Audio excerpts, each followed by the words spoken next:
and laugh, and philosophy together, forcing the human on chief express. That podcast on fire, nothing less, nothing second best. Welcome to the True and New Show, where wisdom and speak collide. Don't you know? Tune in, buckle up, it's a wild ride. True and New Podcast, the talent's guide.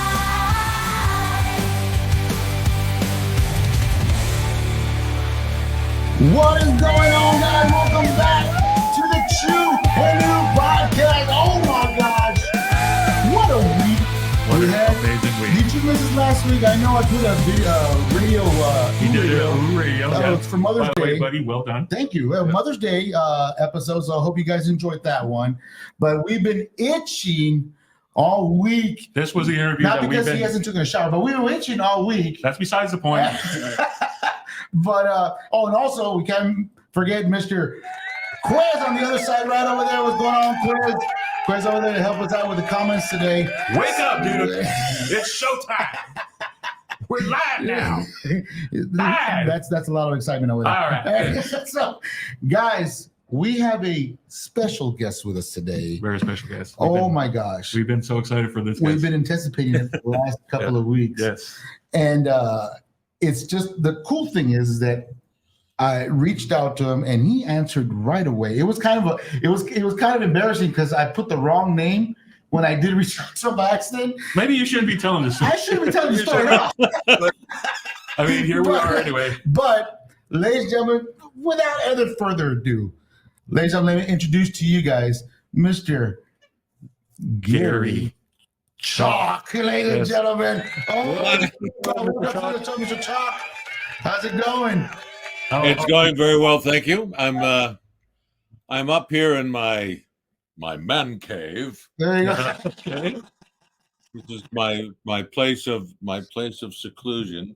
There you And, go. There you go. This is where I do my work and play music and just basically get away from everybody. We could see that you were jamming out to the very beginning of our intro. Oh yeah, I got my pianos right here. So.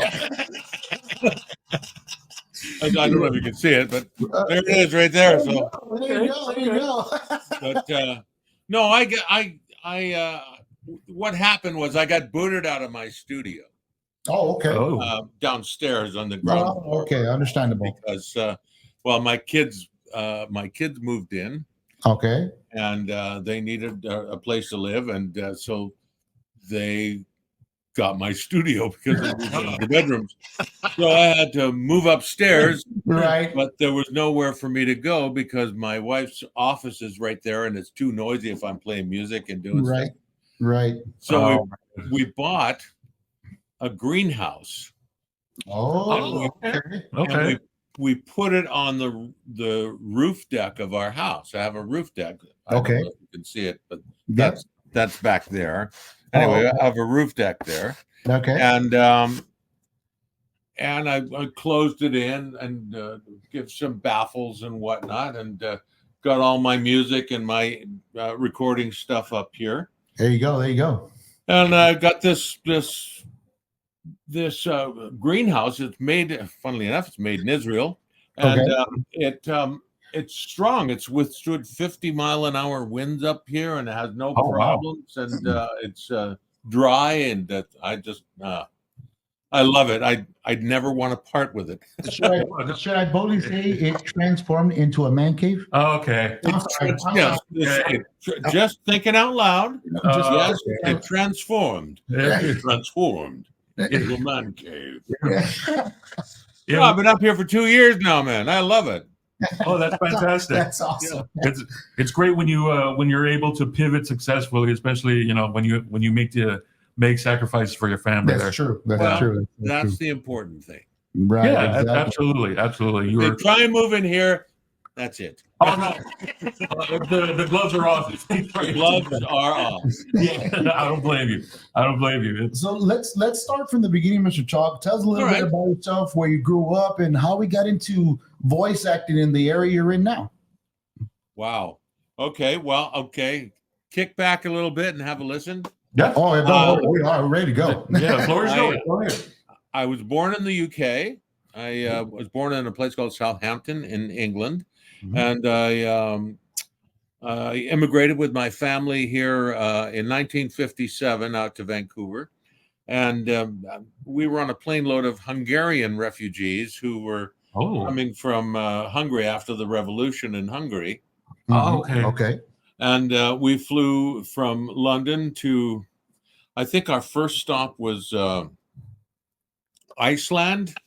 And we went to Gander, and we hung out at Gander for a little bit, and then we flew to Toronto and then to Vancouver. So it took about 3 days for us to get here. We were on this plane. I think it's called a Constellation. It had 3 tail fins, Okay. and it was quite an adventure. I'd never been on an airplane before, so that was really something. And so we came here to Canada. I've been living in Vancouver basically ever since. I had a 2-year stint in Toronto or in Ottawa for a while. Uh-huh. And that's how I grew up. As far as I've lived here, got to high school. A little unknown thing.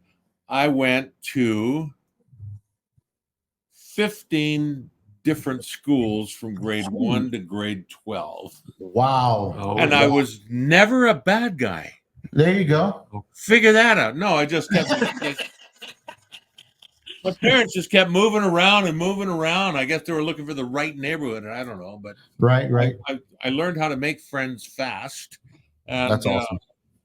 And learned a lot about the city because I was all over the city. And as far as being theatrical, was always a singer. I sang since I was a kid. I did my first appearance on television at the age of 12, singing on Ron Morier's Saturday Kids Party. And it was a lot of fun, and sang Christmas carols with the choir. That was my first thing. Oh.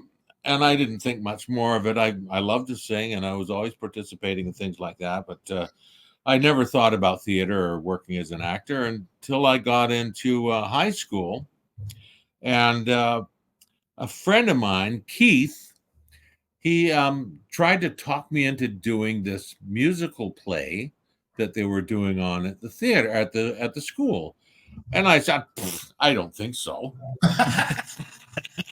I'm not doing a play because I was a bit of a greaseball then. There you go. There you go. You know, East Side guy. I'm not. I'm not doing a play. Yeah. Come on. I mean, that's just sort of weird, man. That's not what I like. That's for And he geeks. goes like this: the chicks love us. That's all it took. That's all And it I took. went, really? And he goes, oh, dude, come on.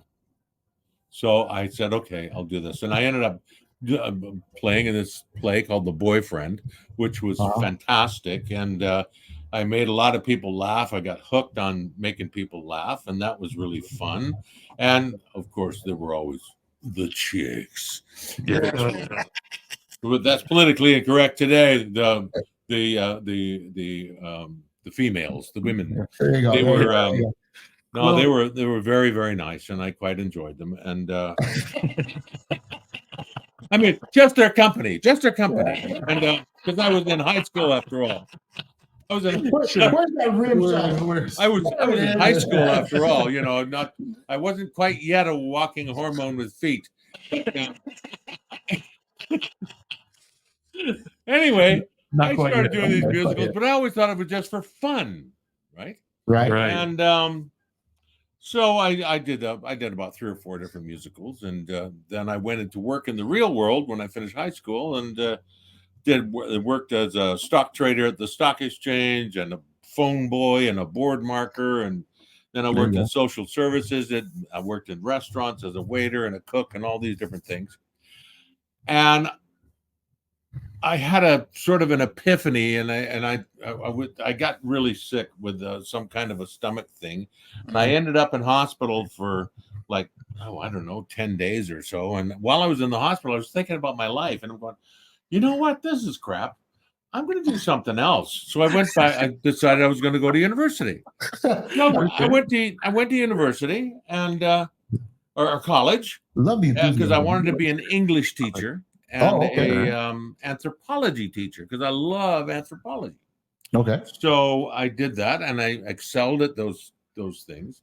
But one of my projects for English was to go and do a review of a play. Okay. So I reviewed this play called Of Mice and Men that was at Langara, the Langara College. Right. Little plug, Langara College, and it was a play at the school. And I went and watched this play, and I was completely blown away. I mean, literally, the production values, the acting, it was just fantastic. I just loved it, and I thought, this is what I want to do. And so I said okay, and I abandoned my studies and went down to the theater department and said, I'd like to audition for this. And so I got an audition. I went and I did my thing. I sang a song, I did a play, or I did a monologue, or a couple of things like that. And the head of the department was an old English fellow named Anthony. He's reading a newspaper, and he's sitting there reading the paper, and he's looking up, and sure like this. And I finished, and he goes, "Oh, you've got some talent, not much, but some. All right, off you go." And I thought, I'm doomed. I'm not going to get in. So I guess I can go back to being an English teacher. So no, but then I got a letter saying I'd been accepted into this school. Now they only take 15 students per term from across the country. Like, Wow. So I thought, well, shit. Now I've committed. Right. Now I gotta commit. Right. So Exactly. I went. I learned everything. I did the dance and the mime and the voice and singing and acting and text analysis and stagecraft and all these things. 12 hours a day. Fully committed everything that I had into doing this stuff for 2 years. And on my term off, I would get like, I would work 1 term on, 1 term off, 1 term on, 1 term off, and so on. I would work. I worked 2 jobs, and I worked 7 days a week.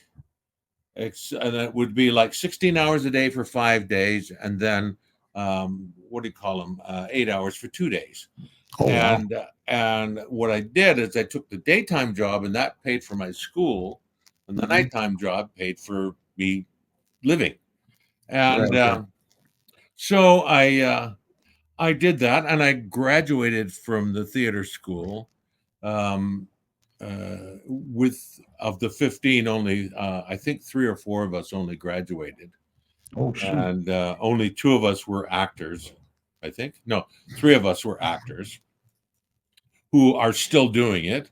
My friend Gordon, who was my sort of rehearsal partner in school, is now the top clown for the Cirque du Soleil. You know Cirque du Soleil? Oh, wow, yeah, He travels wow. around the world. He's Mr. like super clown on Cirque du Soleil. Wow. Named Gordy White. He's just the best. The funniest guy. He walks on stage and start laughing. He doesn't have to do anything. He just walks on stage. You just start laughing. Shout out to And him. Shout out to him, man. That's awesome. no, it's so good. And I my first gig was a show called Jacques Brel's Alive and Well Living in Paris, and that was still at the university, but it's the first show they held over till after we finished school, so they had to pay us. Right. So they paid us, and I went, I'm getting paid to do this. This is amazing. So I went and got my first professional show, which was a thing called Loot, which we toured across Canada with. And I had a very small part. I was also a stagehand, and a stagehand and small part. But I was just wired, and that's how it's gone. Now, my first voiceover gig was a thing called Hiawatha. You can actually find it on YouTube. It's Hiawatha 1983. And I'd never done an animation cartoon before, and my agent in Ottawa, because I had to get seconded out there with my wife for a couple of years, she said, go and try that and see if you can do this cartoon thing. I said, I've never done cartoon, but I love the voices. I love doing that. Yeah. Right. And she says, yeah, well, go and try. So it was called Hiawatha. So I went and I auditioned for Hiawatha and Hiawatha Dad and a villain and a couple other things. I ended up getting 4 voices in this cartoon, including Oh, shoot. Hiawatha.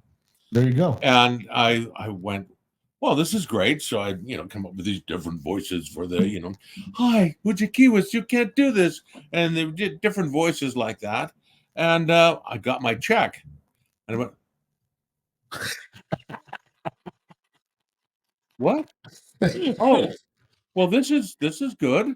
And, so I pursued that, and I ended up doing a bunch of things, and I was venturing into doing commercials, Right. commercial voice. And I went and this is a great silly story. I went and did this commercial voice for a company in Ottawa, and it was for the Ottawa Citizen. And I said, the Ottawa Citizen, it was the Ottawa Citizen for the latest and greatest in arts, news, and entertainment, and sports, and all that. And did the ad, and they said, we don't like it. Oh, wow. Okay. Okay. What do you mean? Well, you don't sound like our guy. And I said, well, what is your, well, that's okay. You're fired. And I got fired. Oh, damn. Oh my God. I've never been fired from anything. And I thought, wow, this is a weird feeling. So I went to the boss of the studio where I recorded this, and he said, "It's not your fault. You didn't know." And I said, "I'll tell you what. If you show me what to do, how to do this stuff, and make a good demo, I will do your next spot for free." Mhm. And he says, "Deal." So he taught me about, for the latest in news, entertainment, and sports, where that kind of thing. Or remember last year running around at the last minute looking for the right Christmas gift, that read, or the man in the street, or Right. hey, listen, I got something I want to sell you, and he'd tell me all these different kinds of reads, Mhm. for different products, and who, what, where, why, and how much, and where, and when, Right. and Right. so he showed me all that, and we made a demo reel, and it was a great demo reel. And true to my word, I did his commercial for free, and it was for Revenue Canada, Oh, okay. and All it was right. great. So that was about that. At that time, I'd probably been paid about $300, maybe $400. Hey, that'll work. Well, Sounds that demo made me thousands, millions, maybe. Wow. So I thought I could have walked away and said I'll never do this again. Or I Right. could, but what I did is I went to the guy and I said, "Show me how to do this," and because I want to do this. Right. And I Exactly. became a prolific voiceover guy. I did lots of things, a lot of things for the United States, like Dollar General stores with their everyday low price, ours. All Wow. those kind of things. And So that's you. yeah, Yeah. Wichita Ford. Did all these commercials, and it was quite something, to carry on with that career. And then I guess it was late around 1987 Mhm. that I did my very first cartoon in Vancouver, and I think it was Captain Nintendo. Oh, shoot. Right, All right. okay, There you go. yeah. Remember that Yeah. Games Oh man, Master? I love that show. Yeah. Yeah. Yeah, and I was played this character called King Hippo, Yes. and Nice. Okay. and there was a excuse yourself, you king, and Yeah. I thought, well, this is great, but the first 2 that I auditioned for, I didn't get, and I thought, why not? They were great voices, why not? But Right. then I listened to them, and I would listen to a bunch of cartoons. I listened to different voices. I played with different voices. And I ended up getting all these shows, one after the other: Beanie and Cecil, G.I. Joe, He-Man, Master of the Universe, Oh my gosh. Christopher, Salty's Playhouse, all these, just one after the other, like tons of them every day. I was working every day, and I'm going, this is amazing. This is amazing. And at the same time, I was doing my film and television career. So, Wow. but that's basically what it is persistence. Right. You Right, go right. around I just went around to all these different studios for commercials. I kept bugging them until they said, "Okay, for Christ's sake, I'm gonna do an ad. We'll let you do an ad." Right. And I'll never forget Yeah, doing an ad. I was doing an ad for IKEA. Remember them? Yeah. Yes. IKEA, and I did this ad called "Death-Defying Plants," when even your favorite Diefenbachia is pushing up the daisies. Anyway, it won an award. So they went, "Oh, okay, well, okay, then we'll hire you." And so they hired me, and I literally worked every day doing commercials and cartoons combination. How I got Right. film stuck in there, I'll never know. But Right. I ended up doing a lot of film and television as well. And Yes. the rest is, as they say, is history. History. There you go. Yeah, we're Chew and I were going over the backstory. You also did one of 2003 Freddy versus Jason. You came out as Oh yeah, I did Sheriff Freddie and Williams. Jason. I killed Freddie. That was I was the sheriff. My claim to Right. fame was the sheriff killed Freddie, or made Freddie what he is today. Right, and There you we go. also came out on MacGyver, which is one of my favorite shows back growing up. Original one. Yeah. Original MacGyver. Yeah, the And, original MacGyver did a few of those. Yeah, and also Highlander the series. Yeah, did a few of those. Wow, man, that's amazing. But you And know the that one- Highlander. Here's a funny story about Highlander. Yeah. I did a lot more episodes than are on there, Uh-huh. because when they were filming in France in the latter seasons, they were filming all their stuff in France, Right. and a lot of the French actors had notoriously bad English accents. Oh gosh. So you can hardly understand them, and Oh. so I went in and I would revoice some of the French actors. Oh, okay. okay. Some of the episodes, and the most famous one, or well, I don't know if you'll ever see it. It was a trial of Highlander, I think, and I got a call from the producers, and they said, can you match this voice?" And I said, "I don't know." And then I took it home, and I took a videotape, and I started playing with it and playing with it and playing with it. I think I got it. Now, let's have a look. I think, yeah, I think I can do that. And Wow. so I went in, and I did only half of the guy's dialogue in the show. Okay. Okay. And what happened was, and I was afraid I didn't sound like him, but apparently I did. But what happened to the guy is the guy had open heart surgery, Oh, who was okay. the real actor, and he Uh-huh. could not do the looping, the re-recording of his dialogue in the show. Right. Right. Okay. So they called me in to revoice half of the dialogue. Mhm. And I watched the show, I can't tell. And I thought it was amazing. But when I watched the show, I went, "Hey, that's pretty good." So half the dialogue is him in the show, in the MacGyver. Half is him, Right. Highlander. And Highlander. half is me. Right. Wow. Yeah, Okay. that's amazing, man. And you have and Chu and I were going over your stats here, and we also saw that you were the original Man at Arms from He-Man. Yes. Yeah. Well, I wasn't the original Man at Arms. I came along second time. Okay. Oh, okay. Okay. Because But you I were- was too old to play He-Man. I know. It hurt me. It hurt me. It hurt you inside. I hear very But, deeply about you. Yeah, no, I had a lot of fun with Man at Arms. He was great.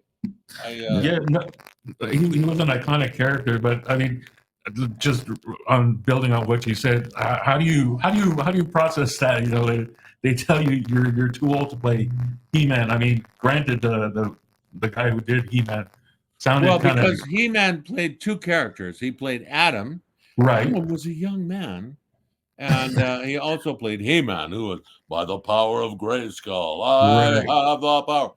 But Yeah. the guy they got was a guy named Clark.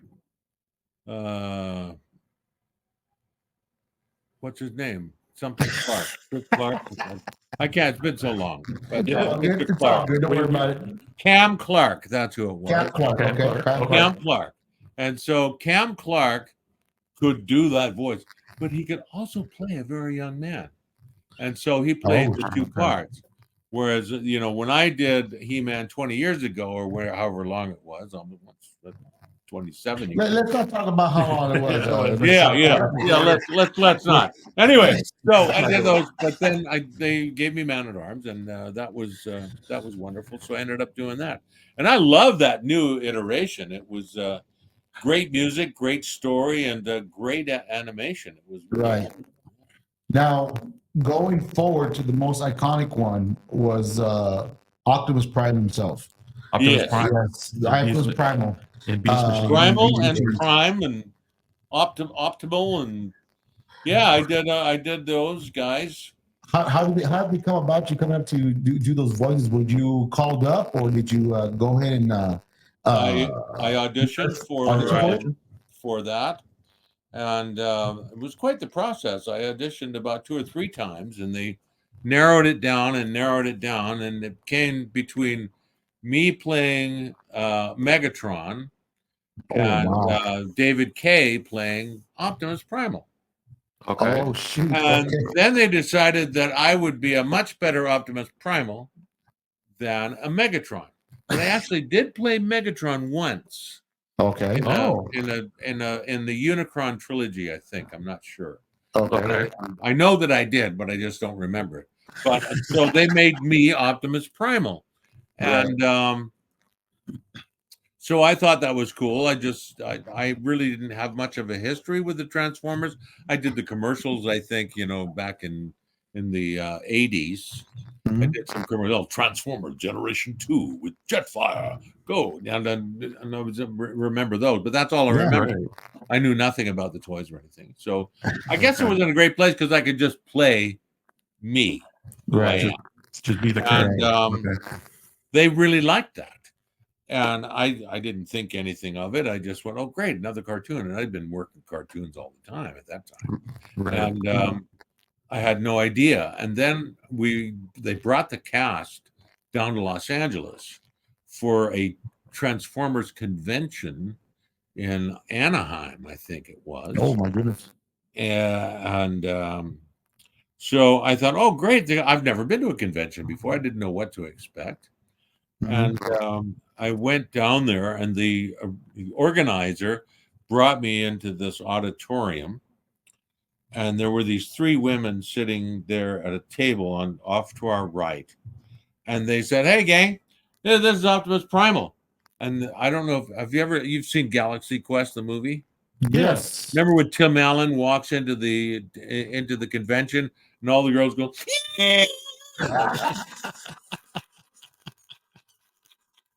Oh yeah. well, that's exactly what happened. These girls went, and everyone,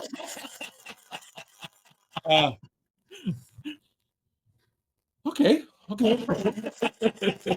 Now there's probably, I don't know, maybe 1,000, 1,200 people in this auditorium. Right. And so they brought us up to the backstage, and they went, ladies and gentlemen, the cast of Beast Wars. And we all walked up on stage, and the place went absolutely insane. That's Wow. awesome. That's What awesome. the hell have we so bought into here? Right. And I went, oh, okay. But now this means I got to live up to this. Right. Yeah. And which was great because people were lined up for autographs and signing and taking pictures, and then we Right. did somebody's script who did a Transformers script. Oh wow. And they were crying when we were doing the script. They thought, this is the most amazing thing of my life. I can't believe this is happening. And I thought, well, that's good. And since then, the Transformers has brought me into England and over to the Czech Republic and into America and Canada and Australia, all Wow. these places. And I'd never realized what a big deal it was. If I did know what a big deal it was, I'd have probably screwed it up. Because I had tried really, really hard, Right. but no, I just wanted to give a good performance, and that's what I did. Yeah. And I have the distinction of being Optimus both Optimuses, Optimus Primal and Optimus Prime. I Yes. have the distinction of being that character longer than any of the other guys Right. because I did it longer than Peter Cullen and Neil Kaplan and even David Kay and of course Ron Perlman. Right. Right, Yeah, yes. Ron Perlman's right. Yeah. Yeah. So I had that distinction. I was a bit disappointed when I didn't get called to do Rise of the Beasts with him playing my part. Ron Perlman was playing my part. Right. Right. I created the part, and I liked it, and it was great fun. And the thing is I really like Ron Perlman. He's such a great guy. I don't know if you ever met him or interviewed No, him. We've never had that. never had the opportunity. Yeah. Oh, he is the nicest guy in the world, and a great. Like when you look at him, you go, "Oh, he's so scary." He's not scary. I played golf with him one day. Okay. All right. Yeah, he was doing something in town, and so I hooked up with him on the golf course, and it was wonderful. He was just a marvelous guy. So much fun. So I said to people that I am disappointed, but you know what? More power to the guy. You know, I Right. think it's a great thing for him, and I've already moved on to other things. I'm just like I did a wonderful series that airs over in the UK and in Scandinavia called All right. Monster Loving Maniacs, which is There you go. There you go. Oh, that sounds There you interesting. go. well, it is. You can see clips of it in on YouTube. It's very funny, and Yeah. I think I did 50 episodes of it. So Oh wow. Oh, so it's kind of fantastic. cool. So it's going to be around for a while. Yeah, it sounds like it. I Yeah. noticed my son. He's a huge Sonic fan. He watches all the cartoons, Sonic cartoons, and everything as much as possible. When I told him that we were going to have you on the podcast, he goes, "What?" He goes, "Dad, you know who he is, Dad, right?" I go, "Yeah, he's Optimus Prime. I know who. No, Dad. He's also Dr. Robotnik from the series." And he goes, "Not only that, Dad. When we go see Sonic, he came out also. He was there on screen." I'm like, "Really?" I go, "Wow." I didn't even Yeah, I know. was in the movie. So yeah, so not only is Optimus Prime, he also does. You do play the villain also, so that's Yeah. pretty cool. No, it was very cool. It did a scene. There was a scene in the when we were chasing after the little blue guy Sonic, and we've got to bring this guy in. He's known as the Doctor, and I said, "That's Right.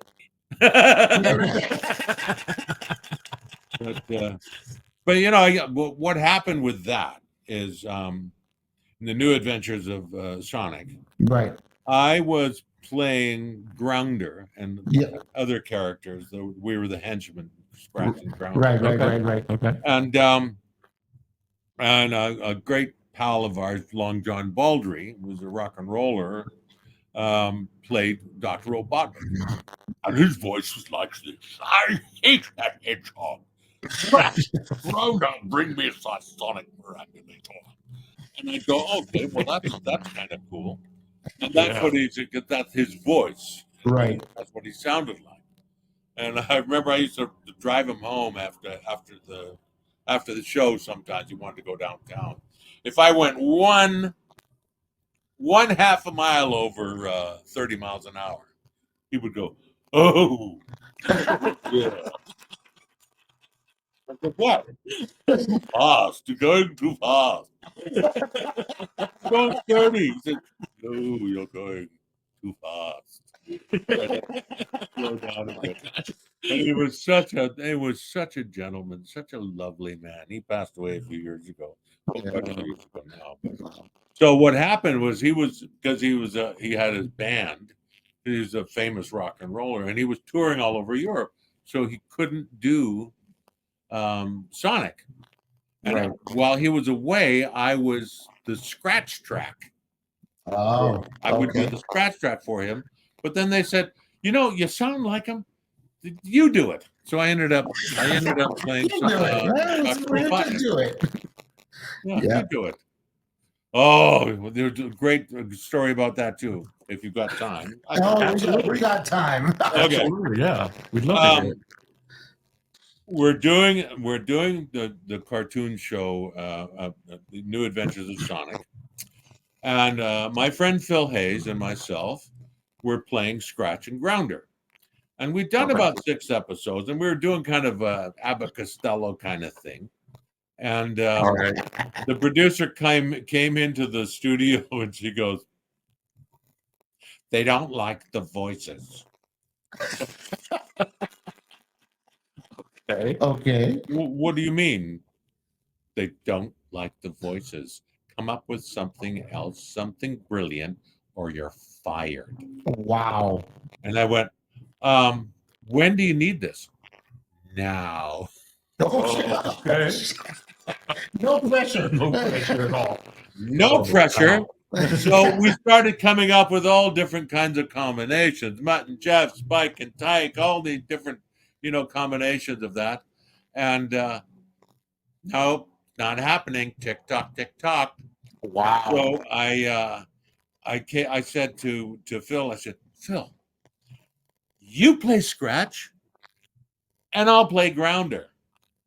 And he Switch it came up. up with this laugh for Scratch.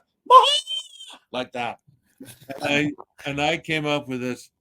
"Oh, I'm not stupid. I just lost my head for a moment. Robotics gonna kill us." Yeah. So that's how we did it. They Right. sent it back to the headquarters, head office, and the head office came back and go, "We love it." Oh, Re-record the last 6 episodes. So we had to re-record the last 6 episodes and continue recording, and they became favorite characters. Yeah. yeah, they were. They were. Absolutely. Love the show. The Abbott and Costello thing worked. Yeah. But was also in that show. I had the famous belching story Okay. Here we go. where I had to do a big belch like this, and I just didn't have it in me. No pun intended. I started knocking back a Coca-Cola, and I just knocked it back like that. And they said, "Are you ready? This is take 41, take 1." And I went, and the big thing of foam wrapped in an amniotic sac flew out of my face, and it hit my script, and I went, and it went all the way back, and then my script. Oh my God. And I went, oh my God, I'm so sorry. But when you hear it on the tape, because I know it's out there somewhere, it goes, like that. And the gal who was the script supervisor and Phil were laying on the floor, killing themselves laughing. We couldn't get them to stop. They said it was the most incredible thing they've ever seen in their lives.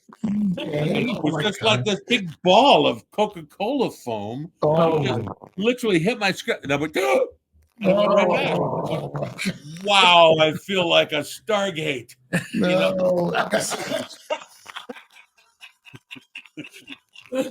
Wow. Oh my God. Only on the Chewing podcast, guys.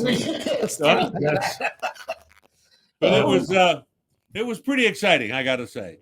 We Yeah. always have lots of adventures, The life of a cartoon actor is not boring. Absolutely not. I would think not so. Who would have thought knocking back a Coke would result in one of the greatest moments? Yeah. Yes. We didn't like it. Do it again. I could never repeat it. Never in a million years. You probably shouldn't try, Gary. Well, I wouldn't try. you No, shouldn't no, try. not now. Oh my God. But, Oh my goodness. no, Go go ahead. ahead. No, I was just wondering, building on what you said a little. The life of a voice actor is never boring, but from hearing other voice actors speak, it can be. I don't know if you would agree with that. It can be kind of lonely because you are in a booth by yourself. You don't get to interact with the other actors. Well, that's how it is. I don't know why that's how it is now.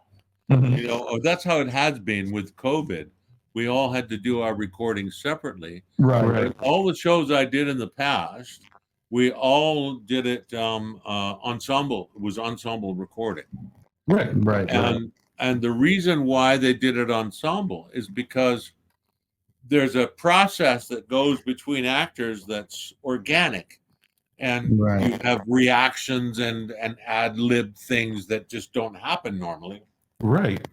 Like with Hack and Slash, when we were doing Hack and Slash in a show called Reboot, Right. Yes. Yes. half the dialogue was improvised between Hack and Slash, Oh and wow. Okay. because we'd make stuff up, and then we'd we'd record the recorded script, and then they'd ask you to do an improvisation of that, and we do that. And a lot of times they'd keep the improv because it was funny.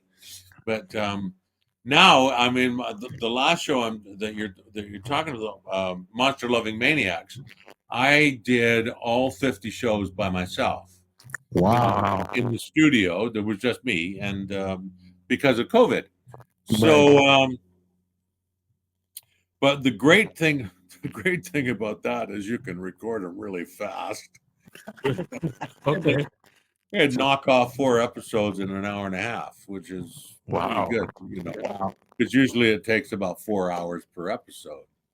And in the beginning, it would take 8 hours per episode, but Oh my that was gosh. because of tape and whatnot. But now with digital, it's just so Just knock it off. fast and everything. Right. But, I miss recording with an ensemble cast. I love it, and so we did that. We recorded singly, and the tricky thing about it is you really got to know your stuff when you're recording by yourself, Right. because you're basically imagining what that other person is saying and how they're saying it. You don't talk in a vacuum. So I would picture the movie as best I could, and then I would do it 3 different ways, each line 3 different ways, to cover how the other person would respond in the scene. Right. And it takes a long time to learn how to do that, because you're basically seeing the movie in your head and then reacting to basically nothing. And it must have worked for me because I only had, I think out of 50 shows, I maybe had 6 pickups. So that was, that was pretty good. But sometimes I got to say, sometimes a recording can be difficult. I find that with some people who don't have a lot of experience, it can be very hard for them Right. because they don't get it just yet or get it off the page right away. Right. And other times you've got a director who wants something very, very specific. Right. And Wally Burr was one of those. I don't know if you remember him, but Wally was a tremendous animation director back in the day. Okay. And he directed all of the he directed Sergeant Slaughter. He directed Okay. Conan the Barbarian. Barbarian. Yeah. That. And we used to call it the Burshendo is going to go like this. If it's going to end up like this. And I remember, one poor guy had a word, a thief. Thief. No. What I'm looking for is, with you got to be accusatory, but you can't be like really really angry. Thief. And he goes, there you go, thief. And it would take forever, and I know that some people like 50 takes doing a line, Right. not just not hearing it anymore. I hear you. Yeah. And that's how that it's. I got to be honest with you. That's only happened to me once, but it was on a commercial called Dollar General Stores. Remember Dollar General Stores? Oh, yeah. Absolutely. Do they have them in America? Do they have it? I know they're big in the southern states. Oh, Yeah. they're alive and well They're down here in alive South and Texas. well. Yeah, California too. Yes. Yeah. Because I used to do all their commercials, and it'd be like Dollar General Stores, their everyday low price, ours, and Nice. they 35 takes on Wow. the word ours, Oh, really? one word, and I go, their everyday low price, ours. He said, "Yeah, that's too ironic." And can you try something a bit different? Their everyday low price, ours. Nope, too happy, too trying too hard. Their everyday low price, ours. Ooh, no, sexy. Find Okay. all these different variations on this one word.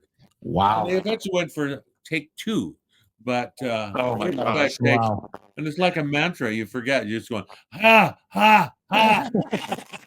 Okay, here it is. Ours, ours, ours.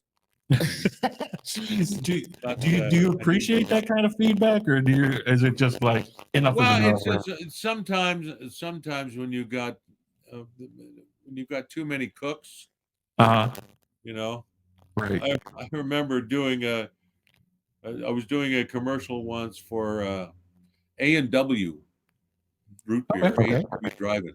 There's the new A&W Teen Burger, 12 beef patties, lettuce, cheese, onion, no, peas, lettuce, onions on a sesame seed bun, and it was great. And they said, no, that's kind of straight. Can you do something? So I did like a Walter Winchell, from from all the ships at sea, and I did that, and they had all these executives there, and they said, well, I like it. Do you like it? No, I like it. How about you? Do you like it? Yeah. Well, let's call up head office and see if they like it. So they take the phone. They dial up. Okay, this is the commercial. Have a listen. So they put the phone up against the speaker. That's how long ago it was. Wow. Right. Okay. And Totally understand. and I did the commercial. They listened to the recording, and he says, "So what do you think? Didn't go too far, huh? No, it's good. Okay, thanks. Okay, it's good. It's good. It's good. Thank you."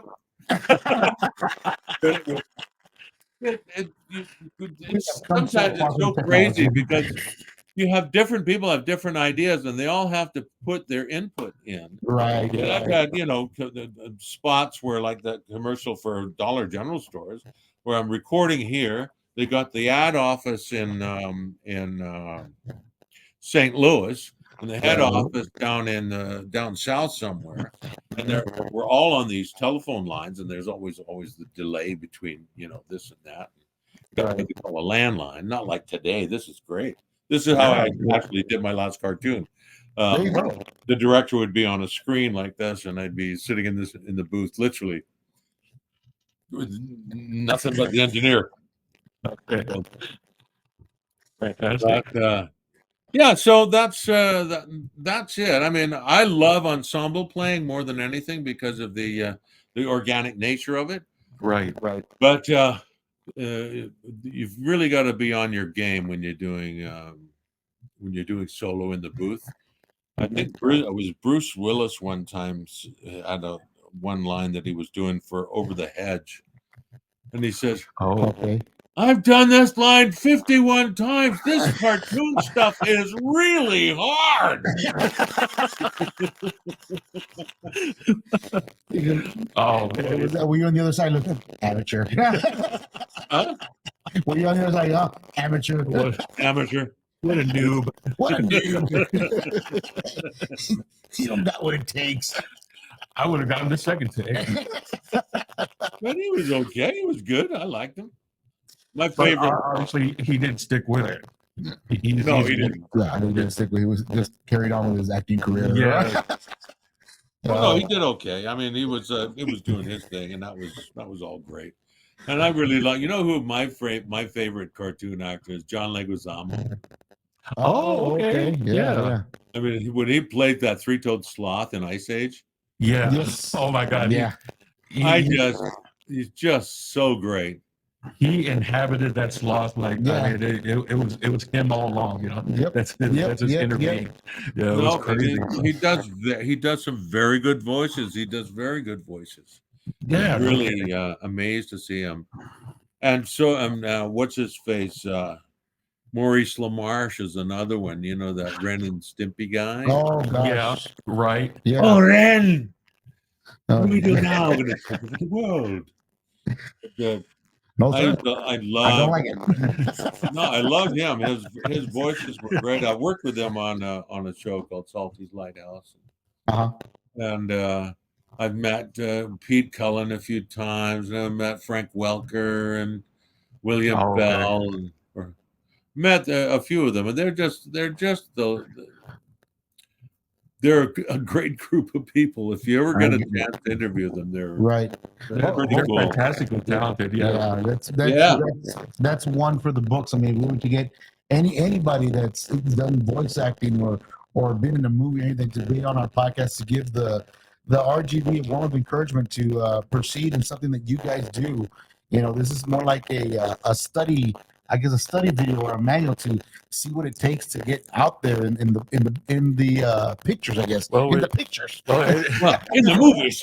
Well, the thing is In the that movie you know, pictures. it's all about persistence, and it's all about really believing in yourself and believing what it is you can do, and being aware also of what your limitations are, Right. sure. and knowing your limitations is wonderful because you can go 110% all the way Right. Right. because you know exactly where you can go. And I know I will never play a princess. Never say never. Never say never these days. I We can are- play a we princess, but I would never play that. We are in the 21st century there. Yeah. All things are possible, apparently. Absolutely right. You're absolutely right. Yes, anything is possible. Anything is possible now. Yeah. That's why they invented pitch rider. You know, Yeah, there you go. Exactly. Exactly. You know, Exactly. I could easily hear you being Princess Peach in the next Mario movie. There you Oh go. my There you go. God. Excellent. Yeah. but you know, I got to tell you something. I think I did a demo of the very first voice sampler, and it was the digital sampling for keyboards and stuff. Oh, okay. Take the voice and go, hi, hi, hi, hi, hi, hi, hi, hi, hi. Right. Really? And I did this, good evening, Dr. Ace. Good evening, Dr. Ace, and just do it on the keyboard. Right. Right. And it was built and invented by a fellow named Ralph Dyke, who worked for Roland. You know Roland? Yeah. Yeah. Yeah. And he built the first sequencer for keyboards and a lot of electronic stuff for Roland Electronics. And I Right. remember working in the studio with him and various keyboards at a music store, a music studio, and playing with a sequencer and playing with a sampler. I never even heard of what a sampler was. And they just take a sound like like that, like a knock. So, yeah. Yeah. Exactly. Yeah, that's what the big belch was for a no, there was another belch. Oh, There was another one, but this one I didn't do no coke foam. It was for a show called Captain Zed and the Dream Patrol, and they had nightmares. These characters that were nightmares, and they loved doing crazy things. And they sang this song called "This is a song that'll get on your nerves, get on your nerves, get on your nerves. Oh, it's a song that'll. And Please. they wanted a keyboard sound that was all belches. So it would go. So you Wow. make a Okay. belt sound, and then they'd sample it and play it over the keyboard.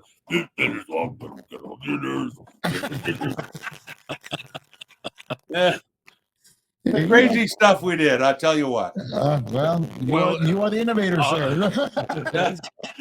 Innovation. Well, we used to yell at the tape, so it's the voice stuck. There you go. There you go. Well, that was in those days, we'd work with 24 track and 16 track and whatnot.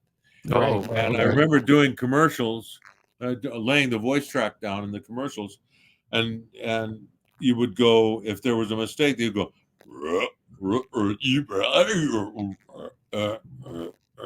slice, tape, glue it, move on to the next one. Right. Rock it back and forth until you got the right. Cut it and slice it. Now you can do digital editing on the fly, no problem. You just dip. Yeah, pretty much. Yeah. It is. I do it at home here all the time because I do all my demos and stuff on GarageBand. There you go. Oh, okay. There you go. I love it. You get the right preamp and the right mic, and it's a great sound. It's actually a great tool, and I used it. I've been using it for years now. It's got to be.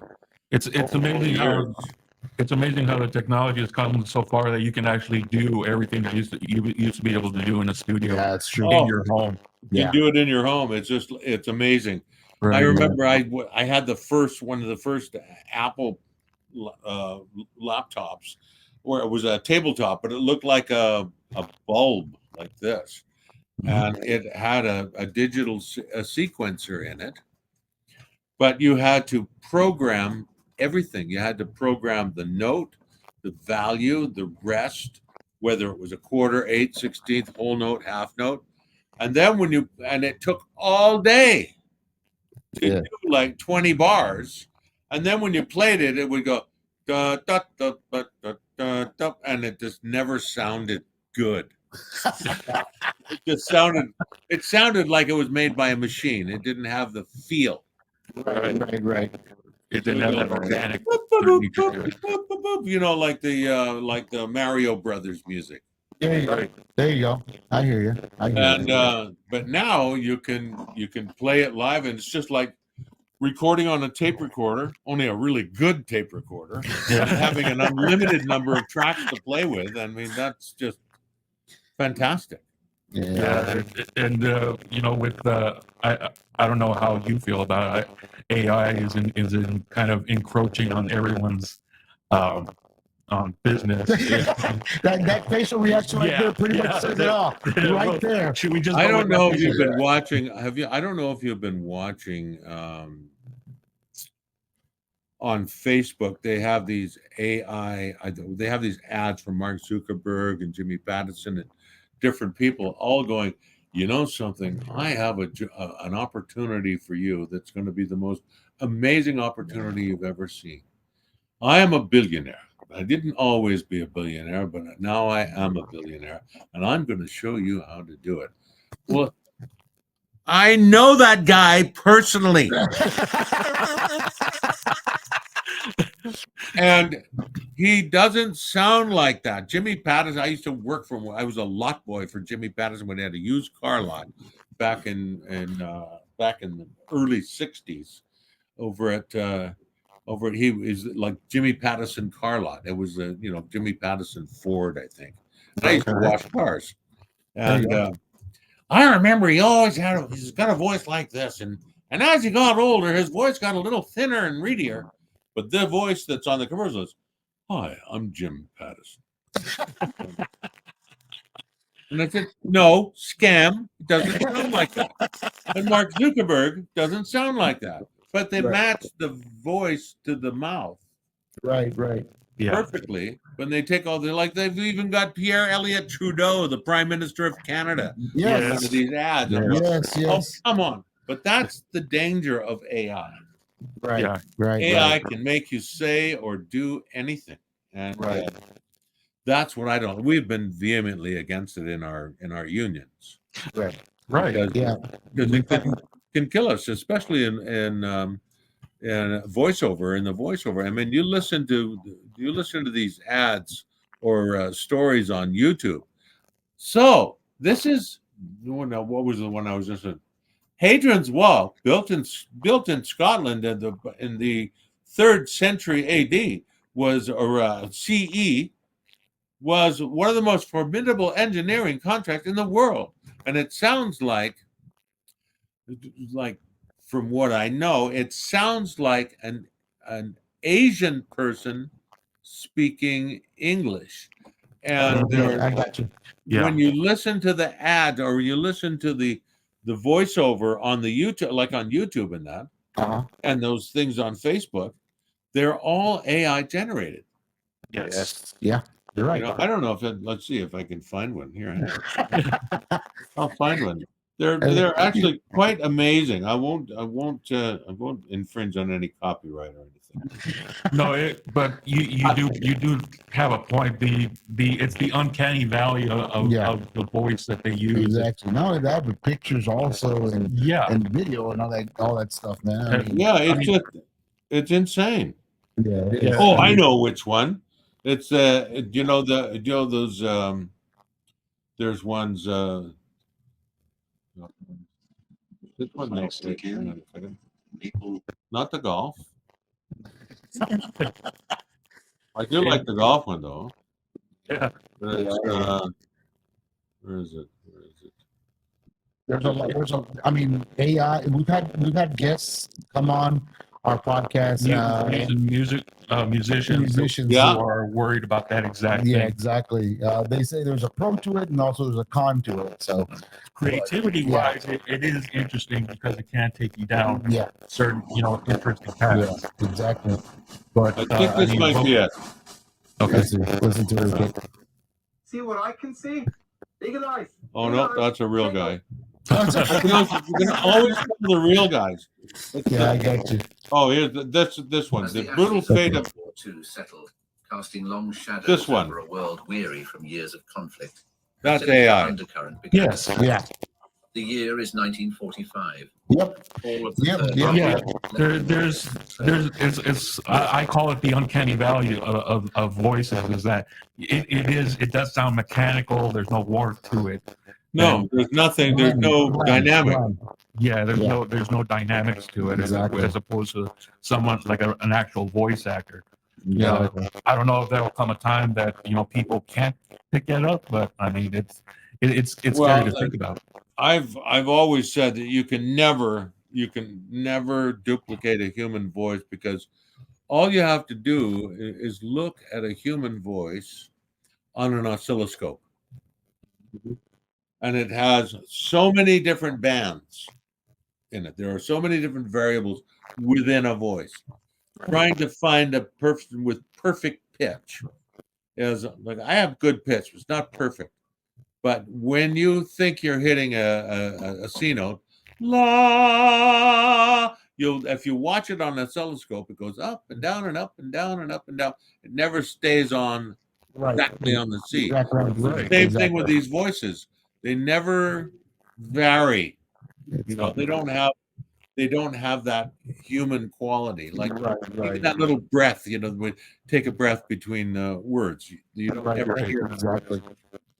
Or if you hit a specific vowel or combination of vowels or consonants in a word, you just have that feeling in a human voice. Yeah, exactly. Yeah. Exactly. Oh, yeah. Well, you get certain words, certain words will be that look proper on paper are mispronounced when they're spoken out loud. Right. Exactly. And that's the weirdest ones for me.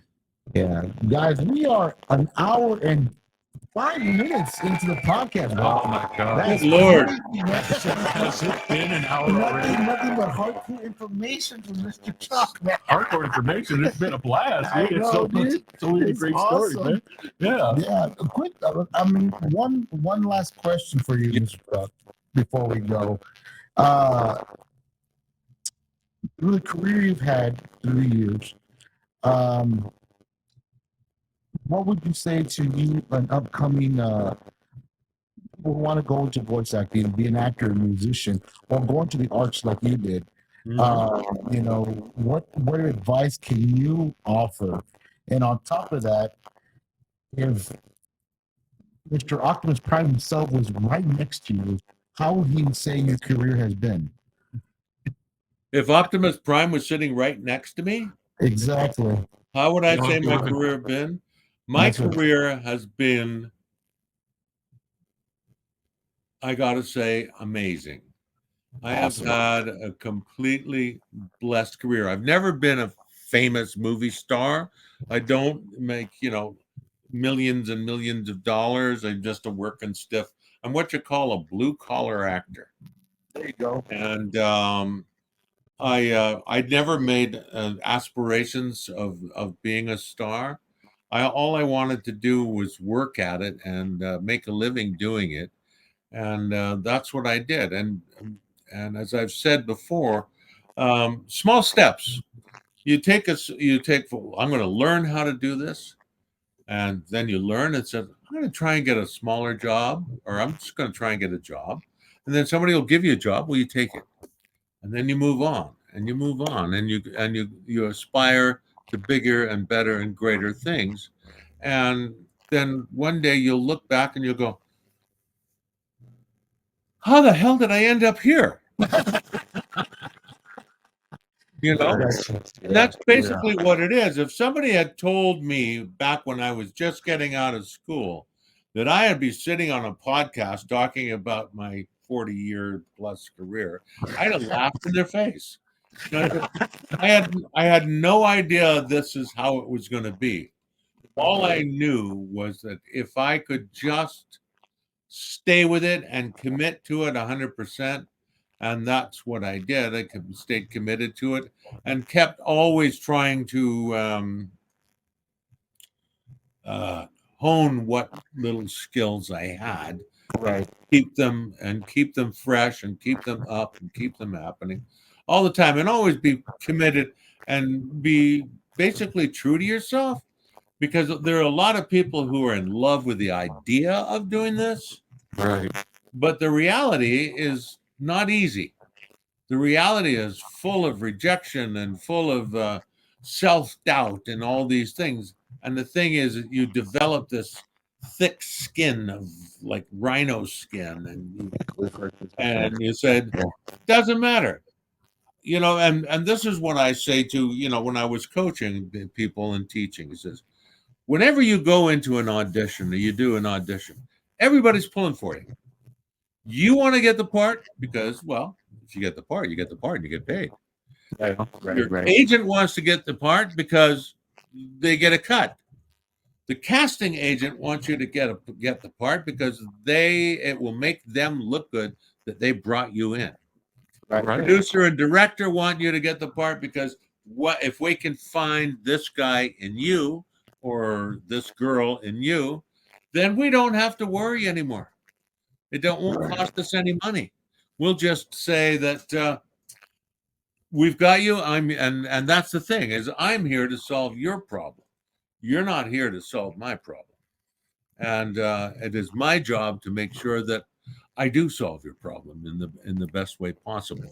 That comes with years of practice, and it comes with a dedication to doing what you do and not be lazy, and also be satisfied with the fact that you may never be a star, but you will always work, you will always make a living, and you will always have a great time.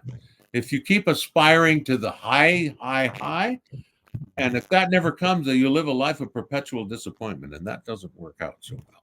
Right. So, and you've seen how that happens. But there's that. And one thing I've always said is that if you do get a job on a film set or in a studio, find out what everybody does.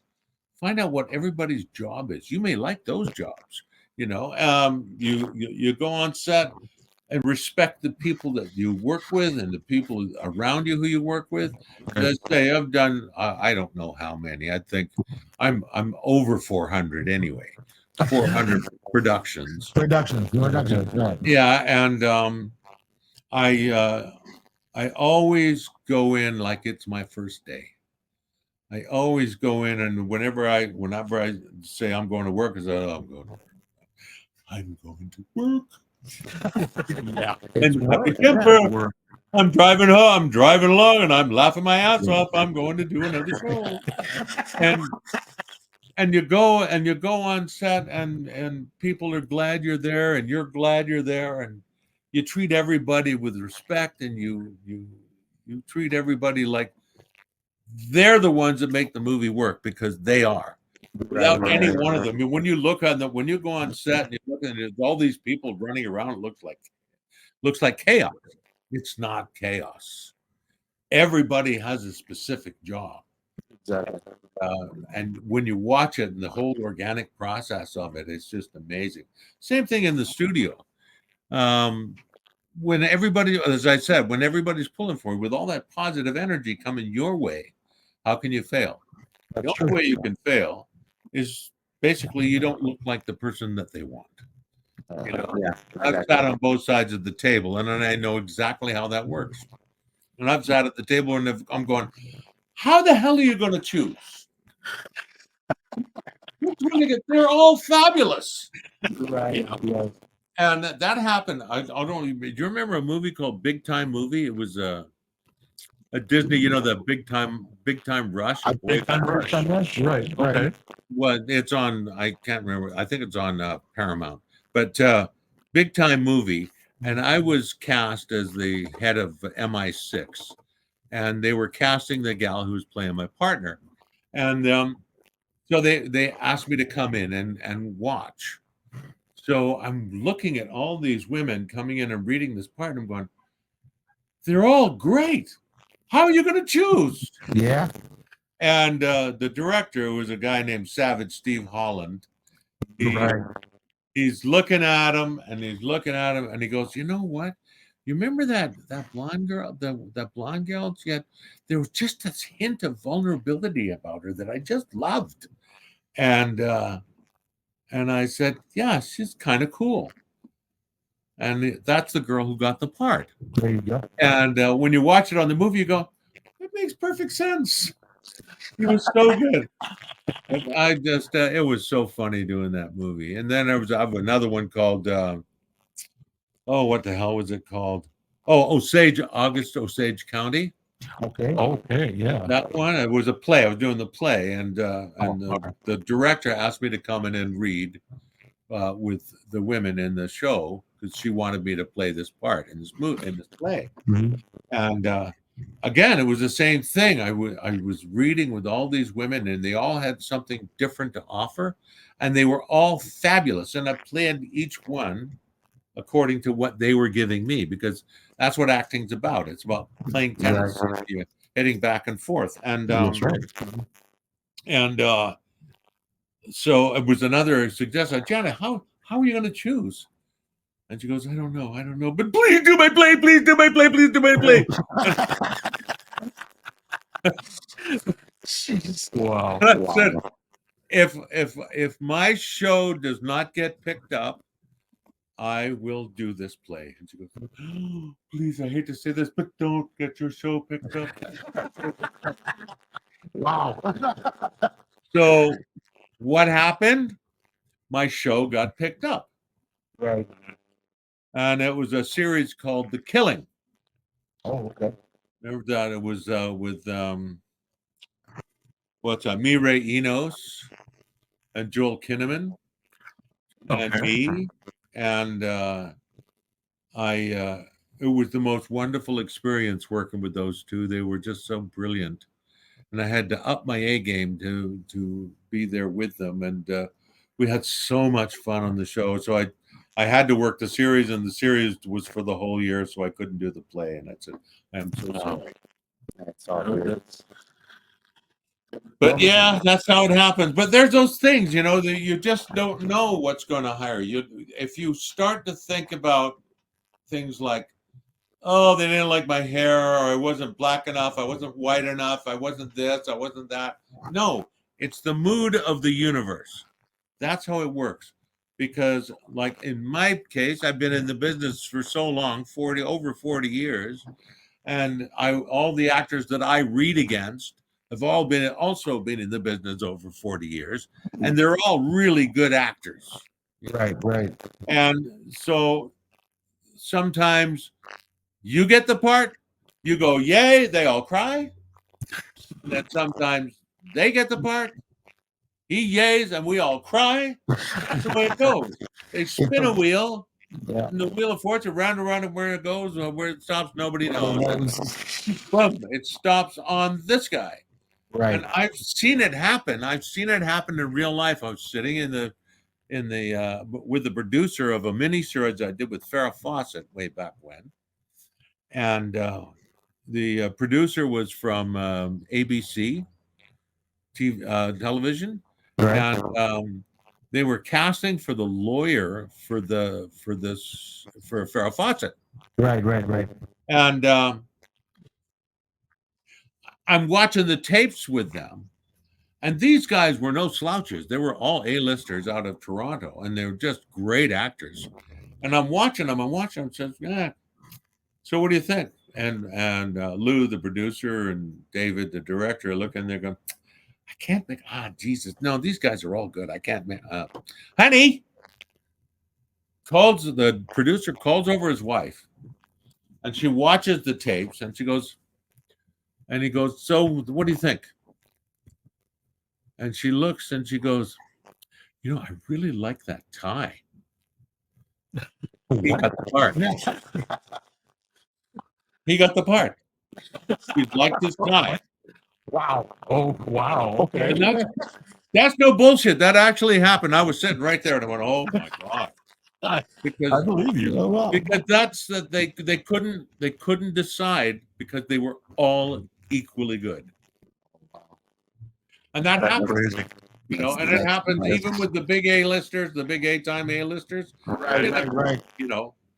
Who's going to get cast, who doesn't get cast. It just happens like that.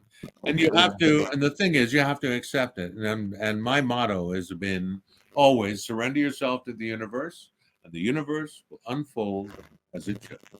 There you go. That's the way she well said, Mr. Chalk. That's very well said.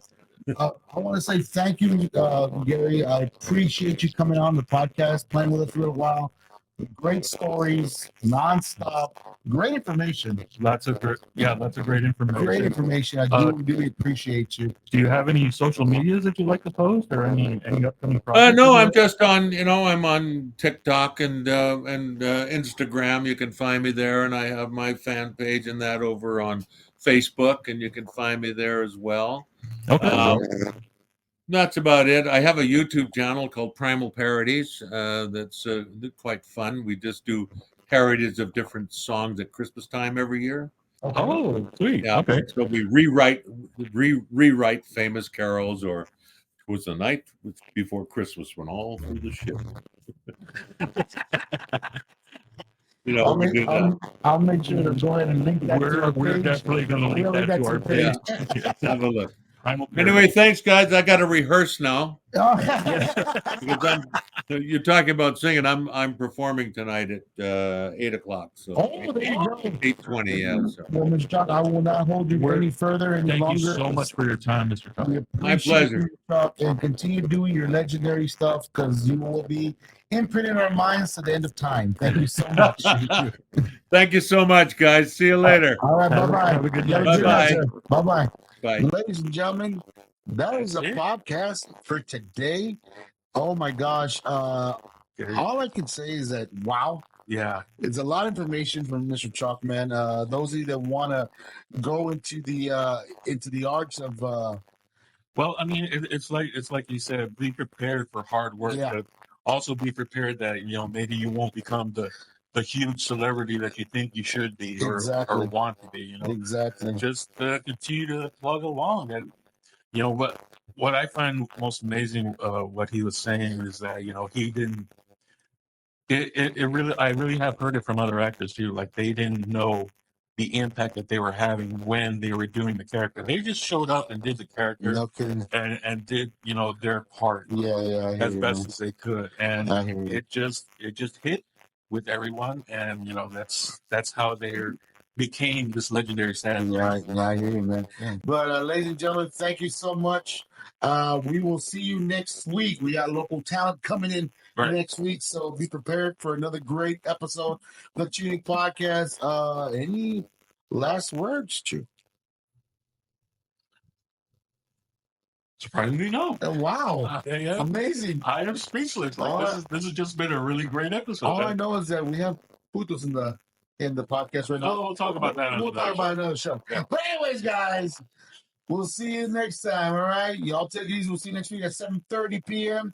Tune in, Facebook Live, and like always, let's get Bye, everybody.